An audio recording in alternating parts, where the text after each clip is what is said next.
In the beginning, we have likes and dislikes.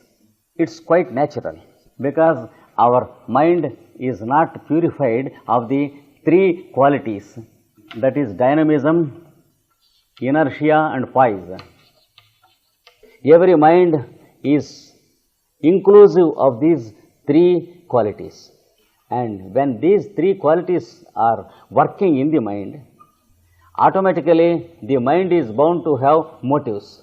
So we have likes and dislikes about the work, and we are expected to select our work according to our own nature, and then we will get into focus gradually. And in course of time, when we get into focus once, automatically our mind is freed from likes and dislikes. After some time, the difference between agreeable and disagreeable work disappears from our mind, and we will be able to rise to the occasion to any type of work that is useful to ourselves or others. So, in the beginning, we have to select a work which is in tune with our own nature. In this respect, we should be careful about selecting the branch of education to our children, and also selecting our own profession and the nature of work we have to do. We have to mercilessly reject what is not our work and select what is our work and the work which helps others. By following this path, we can get out of likes and dislikes, and we will grow powerful to do any work with the same degree of success. Yes. Of course, it becomes more difficult or less difficult for the fellow of unemployment according to the type of society he is living in at first.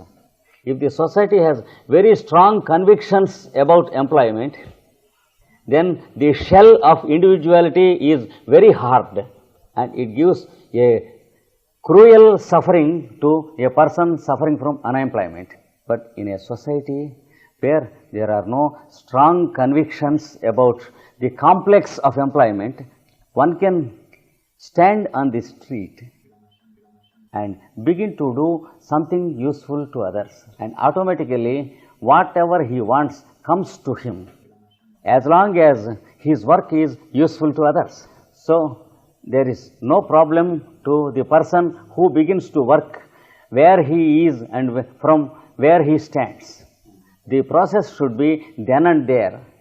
For example, we are able to feed not less than 100 people from the work they do.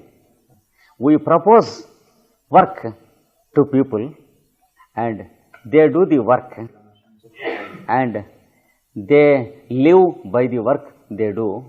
For example, we established clinics in India, and we never demanded any fees or money either to the doctor or to the prescription or to the medicine.